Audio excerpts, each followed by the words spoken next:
Sitting down with Texas A&M's Shaine Casas. First of all, Shaine, can you just take me through your race last night?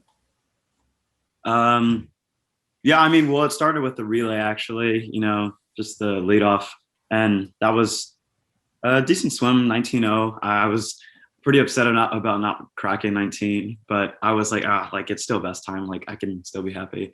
Um, and then, just warming up for the race and trying to get focused and locked in for that because, the 2 a.m. is just such a technical and like kind of hard race to like just try to wing or whatever. Like you can't just go into the race and do it. So I was just extremely focused, and like I knew that I kind of relaxed in the morning. I was like, all right, let's take it easy in the morning.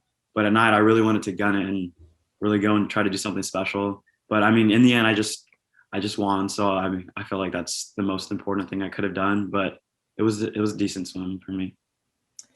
Did prepping for that race and getting ready for it, being behind the blocks, knowing that you were a contender and even a favorite to win that event, feel different than swimming that event your freshman year? Did you even swim the 200 IM your freshman year at Yeah. NCAA's? Okay. Oh, yeah, I did. I think I got ninth in prelims and then like 11th at finals.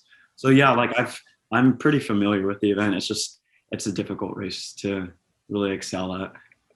Yeah. And so, yeah, did it was it a different feeling for you prepping for the race, knowing you were a contender versus your freshman year when, you weren't even in the A final?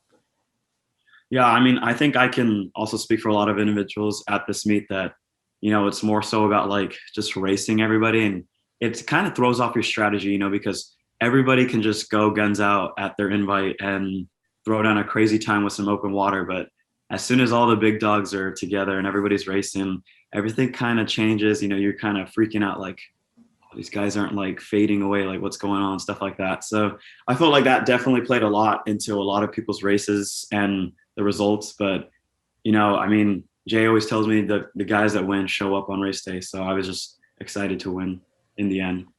But Yeah. I wasn't happy with the time at all. I was pretty upset. Gotcha. And speaking of times, you let off the relay in 19.0, which, like you said, solid. And then that first night, 130.5. What'd you think about that?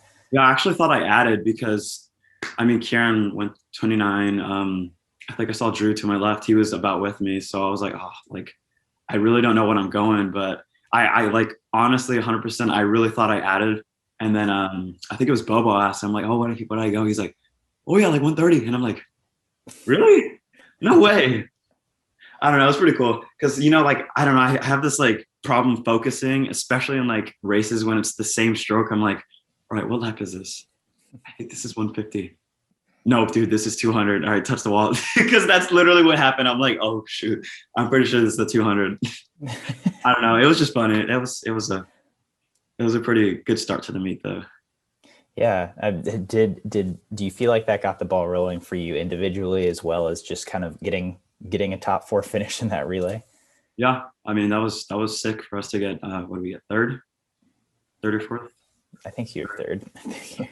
That was awesome. You can't really ask more from that from a group of guys from Texas. 3 from Houston, 1 from McAllen. Yeah. Yeah. Does that bond you guys at all, knowing that you all are from Texas and and that you get to represent Texas A&M, maybe not most known for their swimming prowess, but now definitely kind of on the rise with that top three finish in a relay, their first NCAA champion in history. Yeah, for sure. I think the performance now. It might not have an effect right now or even in the next 5 years, but the ripple that happened now will definitely put A&M on the map some point in the future, which is exciting to think of. Yeah. And then just moving through this meet, obviously, like you said, it's been a weird year. Do you feel like for the first 48 hours that you've been in, being in Greensboro, being at the meet, you've been able to kind of operate as normally as possible? Yeah, the restrictions and the rules are definitely pretty strict. The mask like constantly on and stuff like that, especially when you're tired and like you just can't breathe. Like it really sucks. But um, I mean, it's something we've all had to prepare for and have been practicing. Yeah. And then heading into the rest of your events, how are you feeling about Hunter back today? Yeah, I mean, I'm excited. I'm definitely a little shot. My schedule is a lot more front loaded than most, but I think as long as I get the job done in prelims, then I can do my thing at finals, and then I just have the 200 tomorrow. So I'm excited for these last 2 days. Cool. Well, Shaine, thanks a lot. I appreciate your time. No problem. Thank you.